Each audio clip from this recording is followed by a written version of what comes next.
നമ്മുടെ ജോയ്സി സാറുണ്ടല്ലോ, ഇപ്പം അദ്ദേഹത്തിൻ്റെ ഏഷ്യാനെറ്റിൽ മഴ തോരും മുമ്പേ എന്നുള്ള സീരിയൽ ടെലികാസ്റ്റിംഗ് തുടങ്ങി. അദ്ദേഹത്തിൻ്റെ 2 സീരിയലിൽ ഞാൻ അഭിനയിച്ചിട്ടുണ്ട്, അമല, മഞ്ഞിരുവങ്കാലം. ജോയ്സി സാറിൻ്റെ ആദ്യത്തെ എന്നെ വിളിക്കുന്നത് ഈ ഒരു നെഗറ്റീവ് റോളായിരുന്നു അമല, മഴവിൽ മനോരമയിൽ.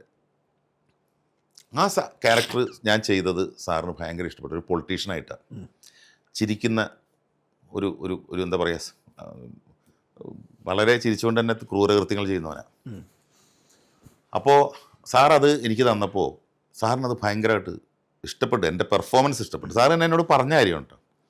എനിക്കിപ്പോൾ നിങ്ങളുടെ ഒരു സ്ക്രിപ്റ്റ് ഇപ്പോൾ സാറിത് കാണുകയാണെങ്കിൽ എനിക്ക് അഭിമാനമാണ്. കാരണം സാർ എന്നോട് പറഞ്ഞതാണ് പേഴ്സണലി, മനോജിൻ്റെ ഒരു സീൻ എഴുതുമ്പോൾ എനിക്ക് ഒരു പ്രശ്നമില്ല, അതിങ്ങനെ ഫ്ലോയിൽ പോകുമെന്ന് വെച്ചാൽ നിങ്ങൾ കറക്റ്റ് എന്ത് ചെയ്യുന്നു എന്നുള്ളത് എനിക്കറിയാം.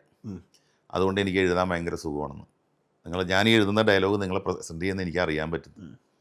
അതുകൊണ്ട് എനിക്കങ്ങനെ എല്ലാവരെയും കിട്ടിയിട്ടില്ല. അങ്ങനെ കിട്ടിയ 2-3 പേരേ ഉള്ളൂ, അതിലൊരാളാണെന്നൊക്കെ പറഞ്ഞിട്ട് എനിക്ക് കിട്ടിയ ബഹുമതിയാണ്. അമല കഴിഞ്ഞതിന് ശേഷം ഞാൻ അടുത്തൊരു സീരിയൽ എൻ്റെ കമ്മിറ്റ് ചെയ്യേണ്ട ഒരാവശ്യം വന്നപ്പോൾ, എനിക്ക് തോന്നുന്നു ഫ്ലവേഴ്സിലെ 3 മണി എന്നുള്ള സീരിയലാണ്, 3 ബ്രദേഴ്സിൻ്റെ കഥയായിരുന്നു. അപ്പോൾ ഞാൻ സാറിനോട് ചോദിച്ചു, സാർ അപ്പോൾ അമല തീരാൻ കുറച്ച് ദിവസം കൂടി ബാക്കിയുണ്ട്, 3-4 ദിവസത്തെ ഇതുവരെ മറ്റേ സീരിയൽ തുടങ്ങണമെങ്കിൽ ഒരു 10 ദിവസം ഞാൻ കൊടുക്കണം, ഈ ഡേറ്റ് 3 ദിവസം കയറി വന്നേക്കാം. അപ്പോൾ ഞാൻ സാറിനോട് ചോദിച്ചു, സാർ എനിക്ക് പുതിയൊരു സീരിയൽ വന്നിട്ട് ഇത് തീർന്നല്ലോ, ക്ലൈമാക്സ് അല്ലേ, അപ്പം 3 ദിവസത്തെ എൻ്റെ ഡേറ്റ് എന്തെങ്കിലും ഒന്ന് ചെയ്താൽ എനിക്ക് ഈ സീരിയൽ കമ്മിറ്റ് ചെയ്യായിരുന്നു, അതെന്തെങ്കിലും സാറൊന്ന് ചെയ്യാൻ പറ്റുമെന്ന് ചോദിച്ചു. അപ്പോൾ സാറ് ചെയ്ത സീരിയൽ ഞാൻ പറഞ്ഞ 3 മണി എന്ന് പറഞ്ഞു ഫ്ലവേഴ്സിൽ. അപ്പം എൻ്റെ അടുത്ത സീരിയലിൽ നായകൻ നിങ്ങളല്ലേ, ഞാൻ എന്ത് ചെയ്യും? വളരെ നാടകീയമായിട്ട് സാറ് പറയണം. ഞാൻ ചേട്ടി, സാർ തമാശ പറഞ്ഞാണോ?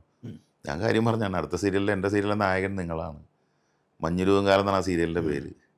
അതിലൊരു വിജയരാഘവൻ എന്നുള്ളൊരു ക്യാരക്ടറാണ് ഞാൻ മനോജിന് മാറ്റി വെച്ചിരുന്നത്. അപ്പം ഞെട്ടിപ്പോവാണ് ഇങ്ങനെയൊക്കെ കേൾക്കാമെന്ന് വെച്ചാൽ. നമ്മൾ പ്രതീക്ഷിക്കുന്നില്ല. സാറും അപ്പം പ്രതീക്ഷിച്ചില്ല എനിക്ക് ഇങ്ങനെ ഒരു വർക്ക് വന്ന്. എന്തുണ്ടെങ്കിലും നമ്മൾ പറയുന്നറിയാലോ. ഞാനാകെ തെറ്റ്. ഞാൻ അപ്പം തന്നെ അവരോട് പറഞ്ഞു, അയ്യോ രക്ഷയില്ല, ഞാനപ്പോൾ അതിൽ നിന്ന് മാറി, കൊടുക്കാൻ പറ്റിയില്ല. പിന്നീടാണ് മഞ്ഞിരുവങ്കാലം അതൊരു ചരിത്രമായി സീരിയലിൽ, ഇന്നും അത് ട്രെൻഡാണ്.